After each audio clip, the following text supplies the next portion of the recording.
Welcome everyone to Humentum's webinar, Accessing Corporate Social Responsibility in India, with Humentum industry partner Sanam S4 and Humentum member John Snow. A bit of housekeeping first. All attendees are currently muted. To ask questions, please enter them in the chat box, which you can access by clicking on chat at the bottom of your Zoom screen. When you move your mouse down, you will see the menu pop up and you can select chat. There will also be a question and answer period, and we encourage you to use your own video and unmute your microphone to ask your question at that time. A recording of the webinar and the slides will be emailed later this afternoon. We are excited to have Michael Green and Abhinav Sood of Sanam S4 and Alan Rogosh of John Snow joining us today. I'd like to thank them for their time and sharing their expertise with us, as well as Sanam S4's support as an industry partner. With that, I'm excited to hand the webinar off to them.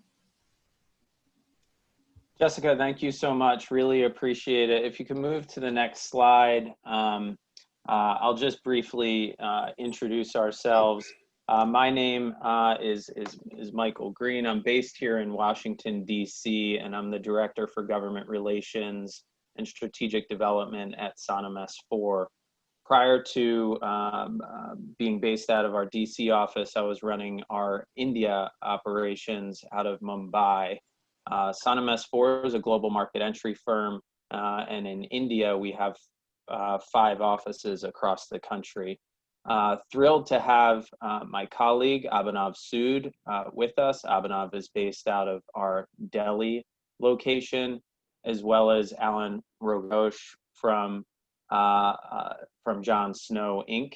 JSI, I'm hoping you can learn quite a bit from their experience in the market, and Alan will go deeper into that. So with that, I think, CSR has been a hot topic in India really since 2013, 2014, when India became the first country in the world to make CSR contributions mandatory. So qualifying businesses, as many of you know, must invest 2% of their profits in designated areas such as poverty, gender equality, environment, and hunger. Abhinav will go a bit more into the kind of details in terms of those qualifying criteria. But for today's discussion, what we've done, and we'll keep it as interactive as possible, we've really chosen kind of 5 different topics which we'll work through as part of this presentation. The first topic is generally on the CSR landscape in India. Abhinav will provide a little bit more background, kind of going from 2014 up to present day, as well as share some of the latest trends. 2, the second focus area is going to be on JSI's story in India. Peer-to-peer learning, I think, is super important within this space. I know when we're speaking with our clients, they're often asking us, is anybody else facing this, this same situation? So hopefully you'll be able to learn a bit from JSI's experience.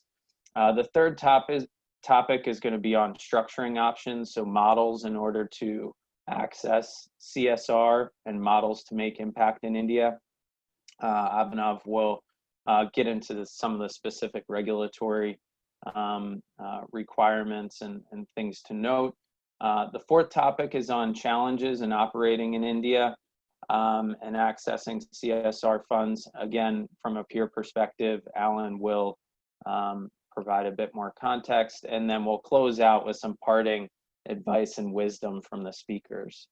I do encourage everybody in the spirit of learning, if you have any questions or there's any points of clarification, please do share your comments and questions within the platform. I'll be reviewing that throughout, and if there's anything that I think is particularly relevant within the context of the current topic and discussion, I'll try to weave that in, and if not, hold questions till the end of the session.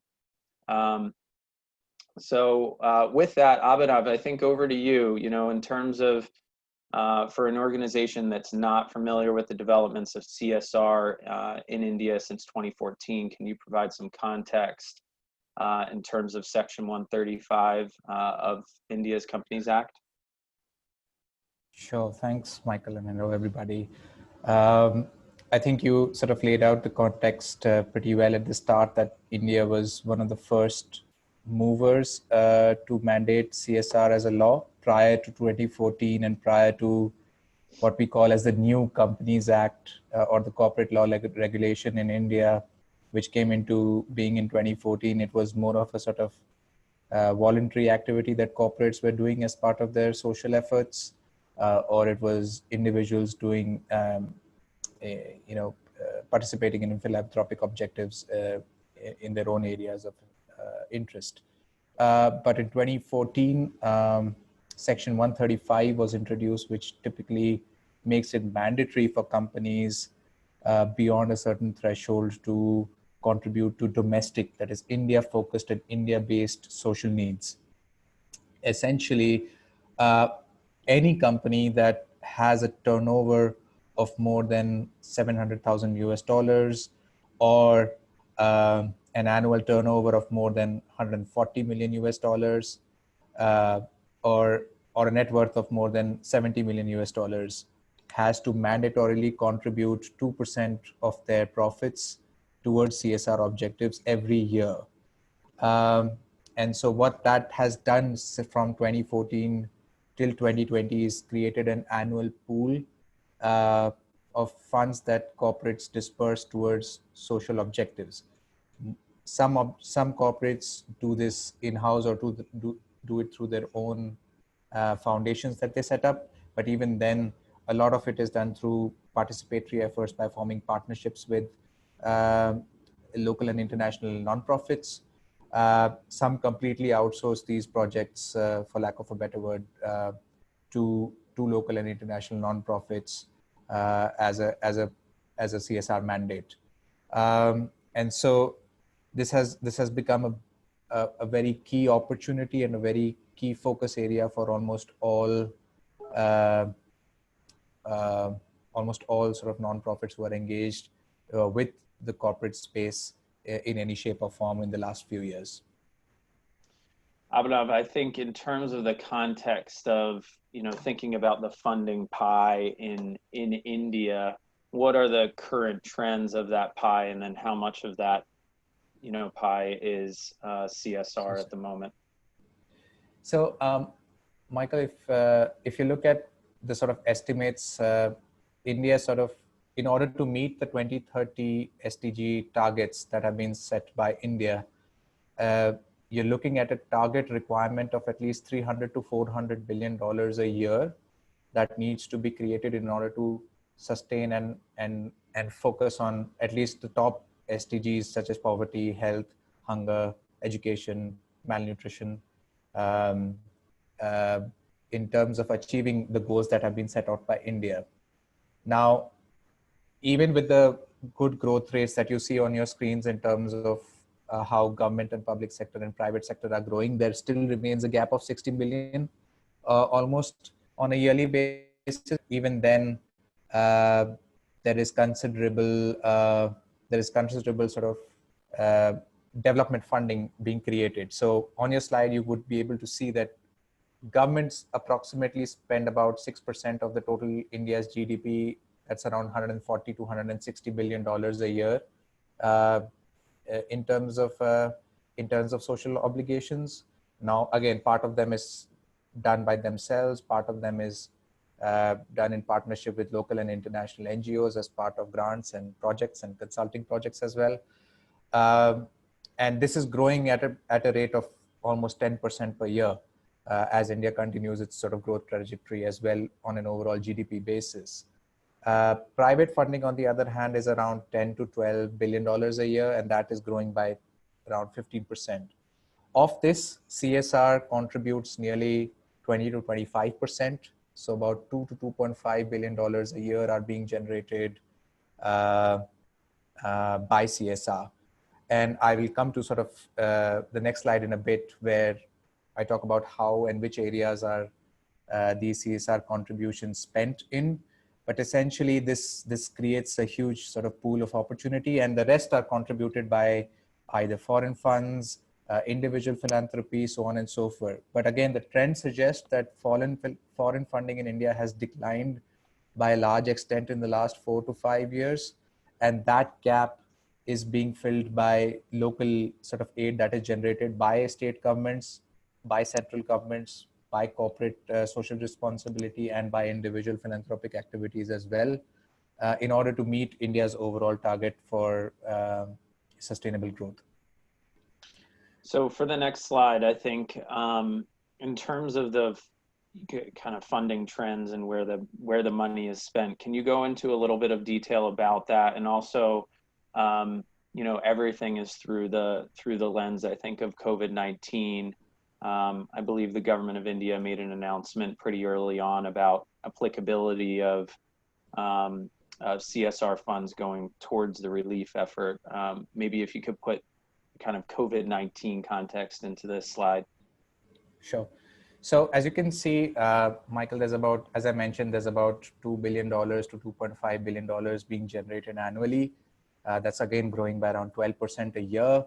Of the $2 to $2.5 billion generated, about 2/3 of it goes to education and health. So education has some subsets related to education for differently abled, livelihood and skills, and health also has some elements of water, sanitation aspects into it. But largely, if you look at it, these are the major buckets where corporates choose to spend their CSR money on an annual basis. And then the rest 1/3 majorly comprises of rural development and women empowerment and gender equality, and the rest in smaller terms in terms of slum development or art and culture, but they're really very small pies as compared to the rest of these key 4 or 5 social objectives. And so again, this is a large pool because if you look at CSR in totality, it's more than our annual education budget in India. It's more than what India spends on its Clean India mission. It's almost 67% towards education and health, as I just mentioned. Another interesting statistic is also that 75% of this fund is sort of spent in conjunction with partners. And that is very key for all our participants and members here today. And again, the law is constantly evolving. The law is constantly changing. In times of COVID, there have been new areas such as, COVID spend that have been added to CSR obligations. So a large mandate of corporate entities today, especially the large ones, are towards COVID focused only. And the government has allowed that to become part of CSR mandates as well, whether you are contributing it directly to the government or initiating projects on your own in a specific manner. And also laws are also being evolved by the government constantly under CSR by updating rules, regulations. They've now tried to align the regulations towards SDG goals, which was not happening earlier. They've put more focus on research areas rather than just early on in the days where it was more focused on volunteerism or quasi-marketing activities that corporates used to do. There are new rules that are being talked about in terms of how disclosures, compliances need to be met by these corporates in terms of CSR. So there is a continuous and constant change and evolution towards CSR regulations in India, and it's for the better because the government is coming really hard on corporates to ensure that they are spending this money wisely. They are complying with all CSR regulations. The compliance percentage is increasing every year. And also they are participating with organizations of international repute to be able to seek that technical expertise that they need to fulfill those CSR obligations. Excellent. Yeah, I think we're following these developments closely, and over the summer it was where the government put out a notification that non-compliance, prosecution could be tied to kind of non-compliance, and that was rolled back. But these messages, I think, do share to industry the importance of that CSR spend. Absolutely. Thanks, Abhinav. I think now I'd like to turn it over, Alan. It'd be great if you could just provide us a little bit more about JSI and its kind of global footprint as those on the line who are looking for kind of comps and looking for organizations that might be similarly situated. Sure. And thank you very much, Abhinav and Michael, for inviting me and Humentum for hosting this webinar. So my name is Alan Rogash. I'm a senior operations advisor, and I've worked for JSI for over 10 years now in various operational capacities. And both here at the home office level, I'm currently based in the San Francisco Bay Area, but have worked out of our DC offices, worked in Mozambique for a while, and am really happy to be supporting the India program as it grows and evolves. So John Snow Incorporated and our sister nonprofit JSI Research and Training Institute, Inc., are public health management consulting and research organizations. We both have a domestic portfolio as well as an international footprint, and we're dedicated to improving the health of individuals and communities throughout the world. Currently, we have 8 offices in the US and do work in 42 other countries around the world. And, our footprint in those countries can be either in a local entity model or more likely, and the majority of them are sort of project-specific offices that are implementing programs from, USAID or Gates Foundation or other international donors. I think that's a... Go ahead, sorry. I was going to say, no, I appreciate that. In terms of India, kind of why India and what kind of projects has JSI been kind of working on in the evolution of those projects to where things are at now? Sure. And I mean, I think, JSI in some way, shape, or form has been, providing technical support and technical assistance to India for 20 years. I think that we're very much in support of the local public health initiatives there. We've had, some very good projects, funded by USAID and the Gates Foundation in the areas of maternal and newborn health, immunization, HIV/AIDS, supply chain management, social marketing. And we're really trying to foster that local ownership and sustainability in all the work that we do in India. And, we're obviously committed to JSI is committed to India's national health mission. And, in 2013 was when we really kind of committed to working in India through two main ways. One was creating John Snow India Private Limited, which is a for-profit entity, a wholly owned subsidiary of JSI with formal registration in India. And then separately, in the following year, we also established a local entity, the JSI R&T India Foundation, which is a completely separate local entity, completely separate from JSI, where JSI does not have ownership. So that is sort of our affiliate model. And why India? There's a lot of available funding. Obviously, the CSR is a big part of that, as well as, I think the government of India has a high political commitment to public health within India itself. They have designated aspirational districts, and there is a lot of funding and a lot of work to be done. So we saw that there were opportunities to really kind of provide that global expertise and the global learning at the local context.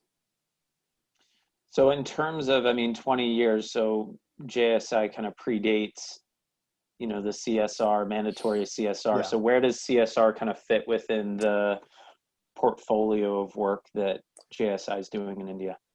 Right. And I think that, as the donor environment changes, as the global sort of development environment changes, there is a need to access new funding sources. There is a need to, identify new ways to do business. And, the local entity sort of model in India specifically is sort of the only means to access the CSR funding. I think that the reality is cost structures of international NGOs don't lend themselves to being as cost effective or efficient for implementing programs at the local level. And so, identifying and strategizing about these additional models or opportunities to tap into, as you guys have both pointed out, significant amount of funding that is out there for CSR is a logical progression, I think, especially when you're committed to kind of working in a country long term.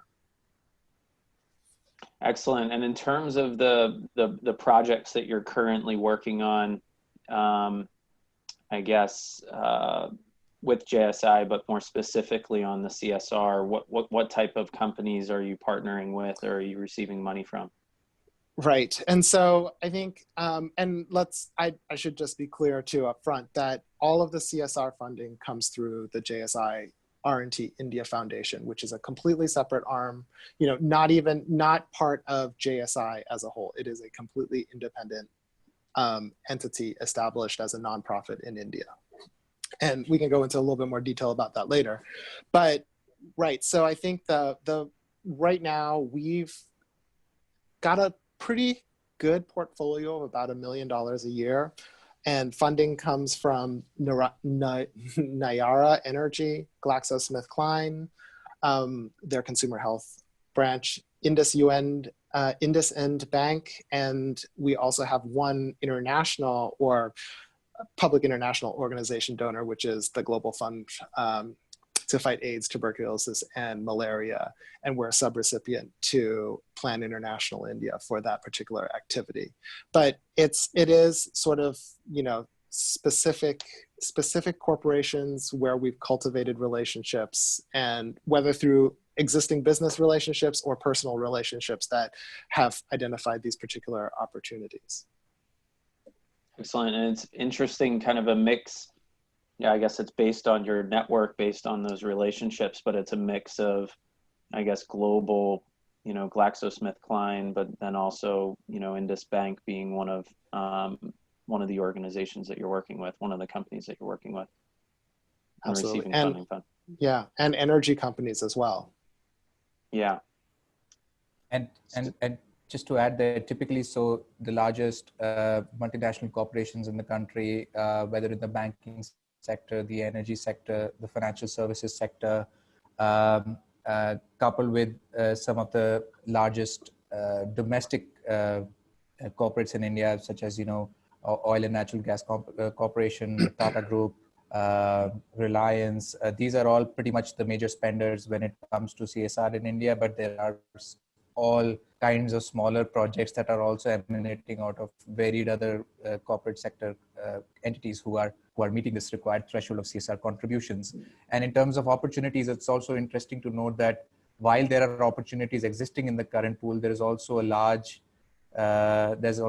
percentage that gets unspent every year by these corporates. It's to the tune of 15% right now. It was much higher earlier at 25 to 30%. And that also creates a lot of opportunity because majorly corporates identify that the lack of having an international partner or the lack of having technical expertise to be able to execute projects that they have come up with as part of their board strategies for CSR is a major reason why they're not spending the CSR grants that they are supposed to. So that also creates a lot of context in terms of opportunities that are out there in the market.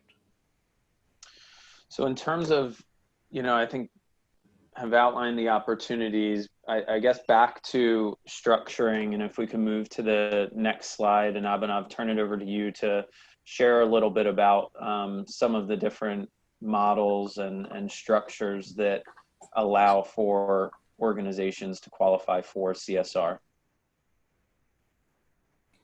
Sure.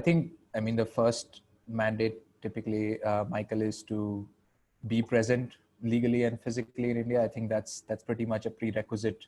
And as Alan alluded to earlier, how JSI went down the path of, registering a local foundation, a local entity, whether a commercial or a non-profit is pretty much a prerequisite. And if you want direct CSR grants to come through from corporates, having a not-for-profit foundation is pretty much a must. And so there are various structures that many organizations have gone through, but the one that you see on your slide is typically a very common phenomenon where you have a for-profit entity, like Alan mentioned, like JSIPL, which is typically working on subcontracted projects from the US, funding which is directly coming in from overseas, as well as commercial engagements, whether CSR related or otherwise, that you have in India. And then your not-for-profit foundation is typically looking at all the donations, CSR corpus, grants that are coming in directly locally. There are a bit of ownership iterations that you need to work through when you're setting up a not-for-profit entity, because there are regulations around FCRA, which we'll get into specifics later, but that creates certain challenges. You'll have to work through all the tax and regulatory implications of how funds move, how ownership structures evolve. For a for-profit, it's very, very straightforward. For a not-for-profit, it needs a little bit more deliberation, but India is fairly evolved now in terms of setting up local legal entities. And so all of the organizations who participate in the local fundraising process and project implementation process typically go down the route of having these local entities here. Thanks, Abhinav. And I think I'd just checking on the chat and have a question, maybe just turn it over to Alan to round out, that piece. So Alan, could you speak more about the process of registering locally? So it's been kind of concluded that if you want to qualify for CSR, you need to be local. What was that process like for JSI? And how were you able to receive CSR funds off the back of that? Yeah, I mean, I think that probably goes into some of our other topics of conversation in terms of the challenges in operating in India and accessing CSR funds as well.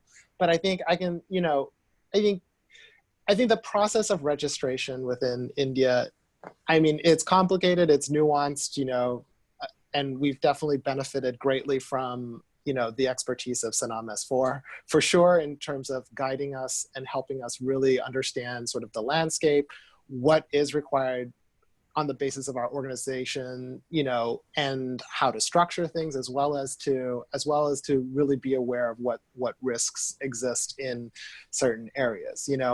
I think that navigating what the options are, this for-profit entity, this private limited organization, JSIPL, that we created, and then was realistically our only means to implement subcontracted or programs, or whether from international donors within the context of India. And then I think that we evolved to see opportunity within CSR, and the only means to access that funding was through creating a nonprofit local entity, which was completely separate from sort of the JSI umbrella. It is like what we call an affiliate organization. And I think that, that process is involved, and you have to make a lot of strategic decisions and have to have a lot of strategic thought processes, but it is just ultimately a paperwork process, and is pretty straightforward to go through and establish. I'm not sure if that really answers your question, but it does, I think setting up the organization is not the hard part. Let's put it that way. There is a whole lot of steps to go through and a whole lot of thinking and strategic, kind of internal strategic processing and investment to do it. But ultimately, I think the difficult part is accessing the funding and getting the funding into the foundation from CSR. And I think we can probably go into that a little bit later on in terms of the challenges of accessing the funds. Sounds good. Abhinav, I mean, back over to you in terms of registering locally. Maybe you can provide a little bit more context, timelines. Alan, to your point, I think these decisions are never taken lightly by organizations. So there's lots of time that needs to be put into,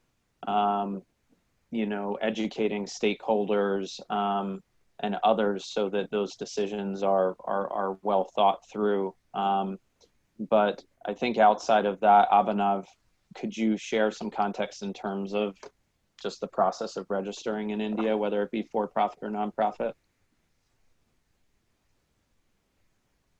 Sure. I mean, there are various options, Michael, in a sense that when you choose a for-profit entity, there is a corporate structure in the form of a private limited company here in India, or you have a limited liability partnership structure. Both have its pros and cons, but largely we see a PLC option being chosen by many international organizations because of a variety of benefits it offers under regulations and taxes. And so you typically have that up and running in, say, 8 to 10 weeks, give or take, if all your paperwork is in place. And having that for-profit entity set up is a more straightforward process. You have 2 shareholders, 2 board directors. One of them is a resident in India. You choose them and you go through the entire paperwork of setting it up. The not-for-profit entity requires, as Alan mentioned rightly, a fair bit of analysis in terms of how the ownership structure should work, how the funding and repatriation structure to work, what are the tax benefits available. Another challenging area is foreign contribution regulations, because that's a regulation that governs and requires approval from the government for every foreign funding or control elements coming in. So how do you navigate through that? But again, in terms of the process itself, it's fairly straightforward. You can have the company or a trust or a society. There are different forms of not-for-profit entities as well that can be registered within 6 to 8 to 10 weeks, depending on which option you choose. But the structuring aspect of it, the strategic aspect of it, as Alan rightly mentioned, requires a fair bit of deliberation on the not-for-profit side. For the for-profit, it's fairly more straightforward. Thanks, Abhinav. Alan, back over to you in terms of why JSI, continues to invest beyond the field office model. Right. I mean, I think that JSI first and foremost is, had a long-standing kind of corporate commitment to sustainable quality public health consulting, and really are trying to kind of evolve with the global health business environment. And I think what we've definitely seen is that, the establishment of local entities, both from the donor perspective, is an opportunity for us to access these new and diverse funding sources, whether it be CSR or, even USAID, new USAID RFPs and RFAs that mandate that the prime is a local entity in that particular country. And so, I mean, I think that beyond this too, this also creates, good models for learning and experience sharing overall. So, I think it's something that, JSI is really focused on, trying to broaden our dedication and ability to share the global expertise at the local level. And obviously we're committed to sort of identifying, depending on the regulatory environment of a particular country, and sort of what meets sort of the criteria of a local entity from the donor perspective. We have sort of 2 broader models that we look at. One is this subsidiary model, which JSIPL falls into the category of, and then this affiliate model, which is what the foundation falls into the category of. And ironically, India has both models within the same country, and that is primarily due to sort of the regulatory environment and what the country requirements prescribe in order to access the different types of funding and to kind of quickly operate. So as we've discussed already, JSIPL is our main conduit for implementing internationally funded programs, whether JSIPL is a subrecipient of JSI from an award that has been given to JSI at the Home Office, or whether they are a direct subrecipient of a prime that has been awarded an agreement from a particular donor in country. And then, the foundation was specifically created to access the local CSR funds, because JSIPL, as well as JSI at the Home Office level, was not really able to access or receive the local CSR funds. Got it. I had a question kind of come in terms of accessing the CSR funds. There is a requirement for kind of for organizations to show 3 years worth of activity in the market to qualify. So how has JSI been able to do that? For CSR funds specifically, or For the CSR funds specifically, yeah. I think, yeah, these are all challenges, and I think that we were very lucky. I mean, we established the organization in 2014, the foundation in 2014, and I think for several years, we were just brainstorming and trying to figure out how to access all of the CSR funding and really strategize internally on what would be the fundraising mechanisms, what would be the information that we would need to provide, how do we establish us, how do we access any of these networks. And I think, again, we did happen to luck upon, some personal and business relationships that had been previously established with GlaxoSmithKline that enabled us to pitch an idea that sort of had common shared interests between GSK and JSI. And, I think once you get that initial opportunity, things do evolve and you can start demonstrating a portfolio. And again, it is going to be all about persistence and trying to really target and figure out what the interest areas of particular corporations are and what they're willing to invest in.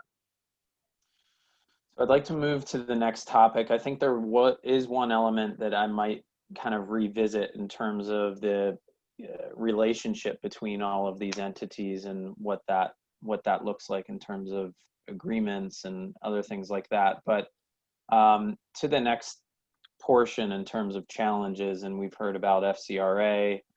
We've also, I think you had mentioned, Alan, about fundraising. Can you provide a little bit more context in terms of how JSI identifies opportunities in India for CSR funding? Yeah, sure. I'm happy to share, and I wish I could say that I had sort of like the magic bullet or sort of this is what works 100% of the time. But unfortunately, I don't think we have like a proven successful approach or strategy as yet. And we definitely have a lot of lessons learned, which I'm really happy to share with you. And again, this has to be, finding funding, fundraising across the board, regardless of your target audience. It's a multi-pronged approach no matter what. And we've tried to work through our established business and personal relationships, trying to access new funds, or just getting an opportunity to speak with folks. It requires a ton of persistence and continuous follow-up. And then, additionally, we're also looking for broader social impact networks or community support networks, things where we are able to kind of interface with people who are in the CSR world, who are looking for different opportunities. And then,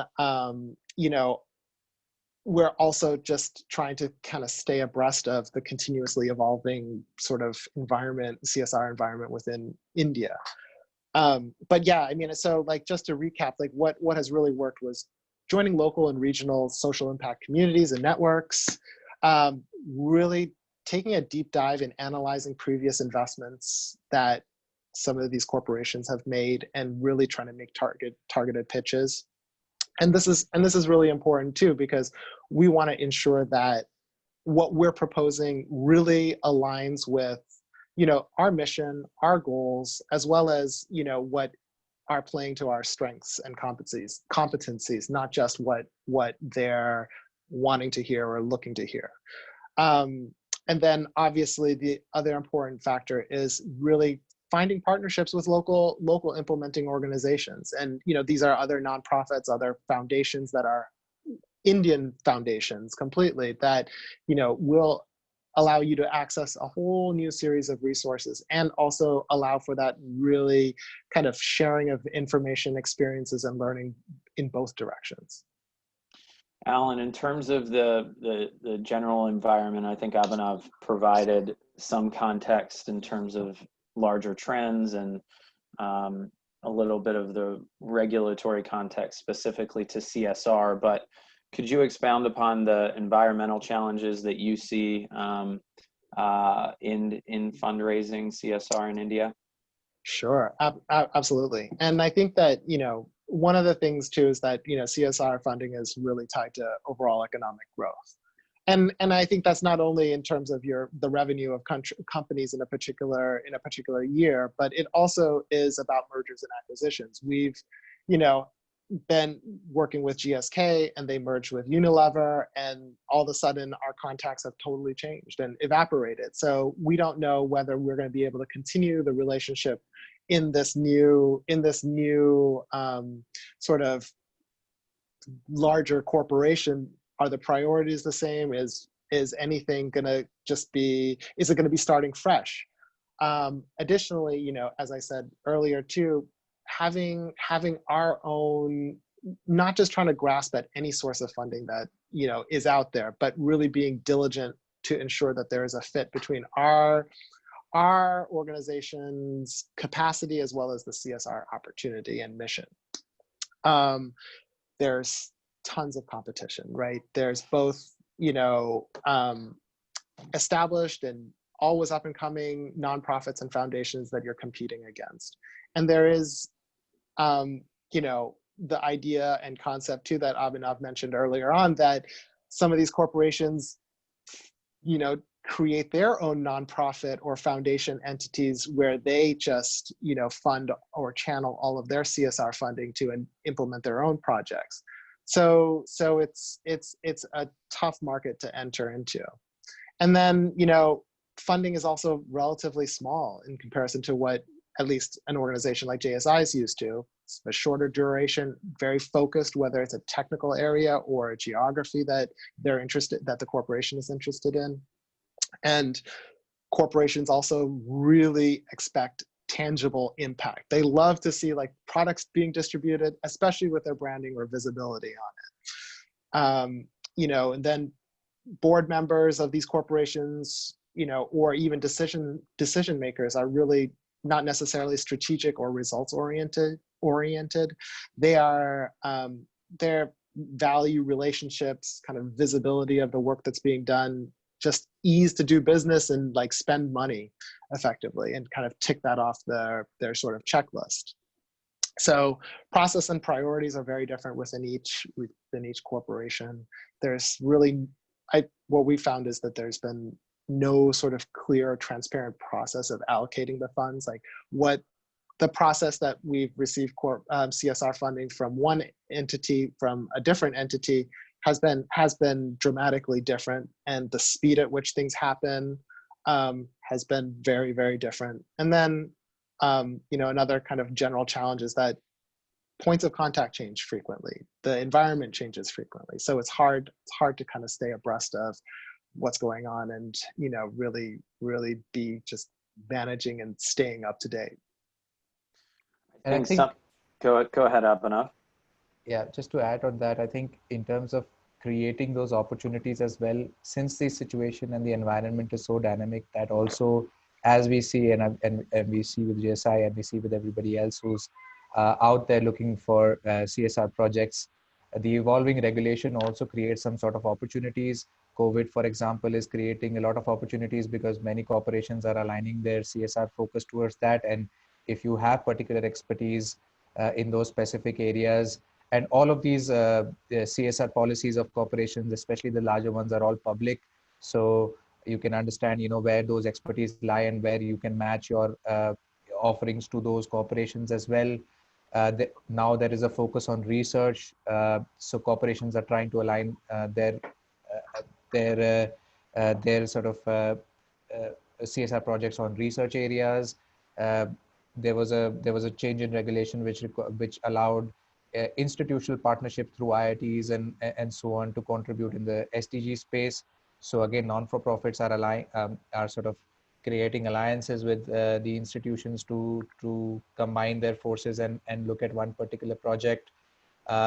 Impact assessment has become big because boards are being asked to disclose the impact that are being created through CSR projects. So where you have that technical expertise to create, to measure impact, or if they have any other technical assistance that they need, international NGOs can definitely step in and contribute there. But Alan's absolutely right. It's a tough market because as you align towards these CSR opportunities, many others do at the same time. So you just need to carve out and create a niche and a special focus that you can be able to build on in terms of these opportunities.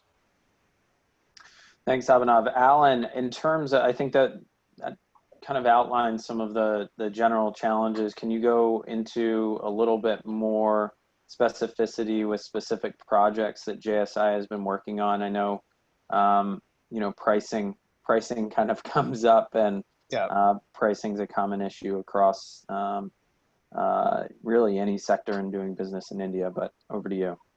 Yeah, I think that, you know, consistently we've received feedback from, you know, who we've submitted, the corporations that we've submitted proposals to, technical proposals to.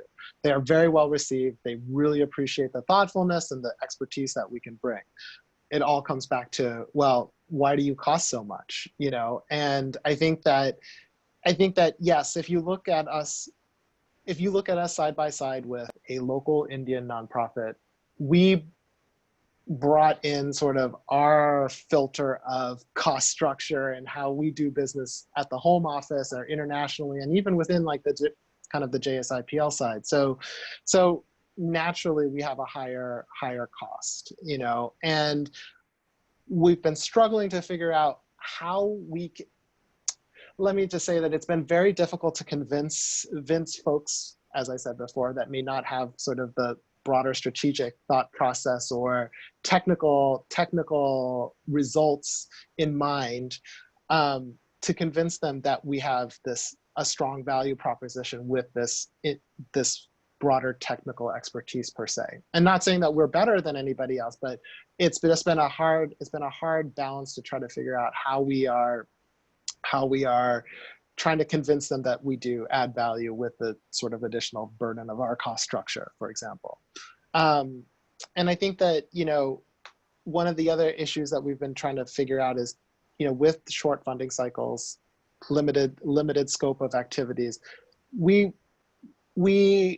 are hiring and firing individuals based off of the project durations and aren't able to really establish this like long-term presence and commitment within the States or within India that we really want to on the foundation side of it. So it's been, you know, I think while we get nice pieces and projects to implement, they're very project centric, and it's hard to kind of build your whole organization and kind of evolve the foundation based off of these just very, you know, minuscule or sort of, you know, piecemeal projects. And I think we need to figure out, you know, how to kind of broaden that horizon or bring in more opportunities. And I think that part of that is sort of been trying to establish a brand reputation and additional visibility in the areas that we really want to implement in, and building off of sort of these smaller projects and kind of taking that to the next step. And again, we haven't sort of mastered this, and we're still rapidly trying to figure out how it is that we can leverage these experiences to open up additional doors. Got it. And I kind of been following the comments that are coming in through the chat box, and FCRA has come up. Can you go into a little bit in terms of the regulatory environment and how that's impacted your fundraising approach? Right. And so I'll let Abhinav go through all the details, but from our perspective, you know, there are challenges, you know, with only and exclusively being limited to local CSR funding. And, you know, FCRA requires that, you know, you have a certain years of doing business with a certain annual revenue in order to qualify to even apply. And I mean, naturally, it's making sure that you're an established and functioning and operational entity. But, you know, I think that we finally have met that criteria and are going to take the next step to access FCRA funding or FCRA approval.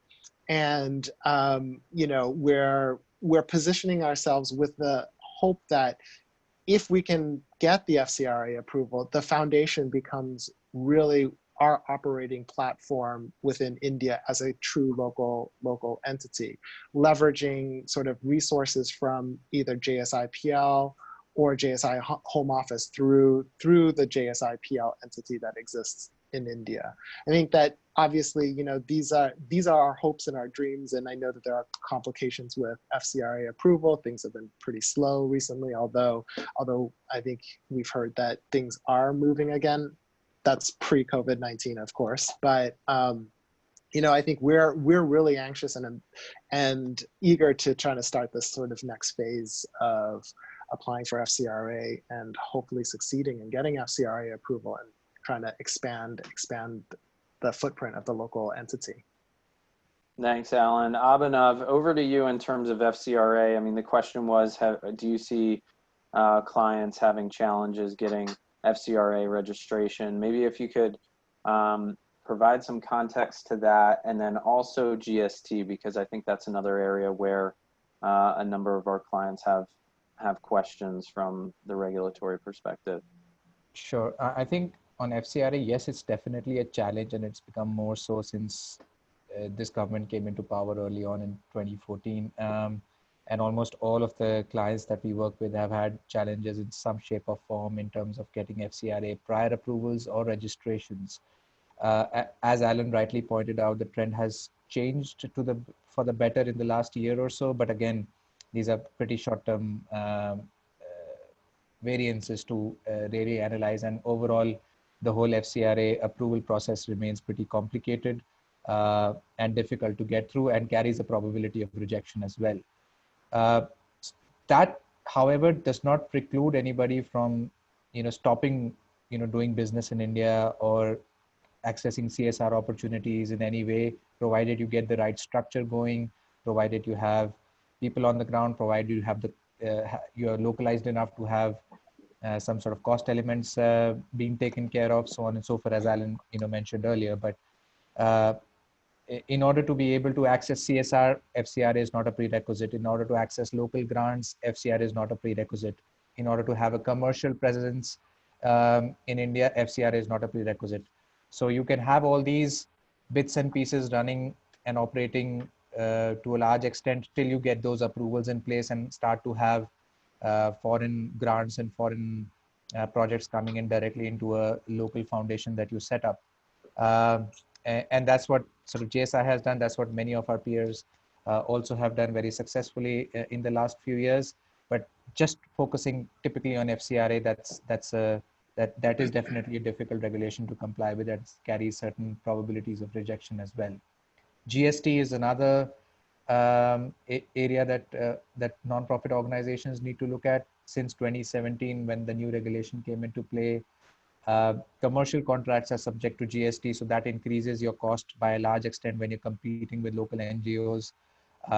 It increases your compliance elements. For projects through the nonprofit, there are still certain exemptions available, and you can claim those exemptions in a very meaningful way if you structure your contracts effectively and your projects effectively. Exports are also exempt, so you have to structure your scope and projects effectively to be able to gain that exemption. But largely, if you look through these compliance element and manage those planning areas effectively, it's not so much of a deal breaker as it is sort of touted to be as part of the sort of regime in India right now under indirect taxes.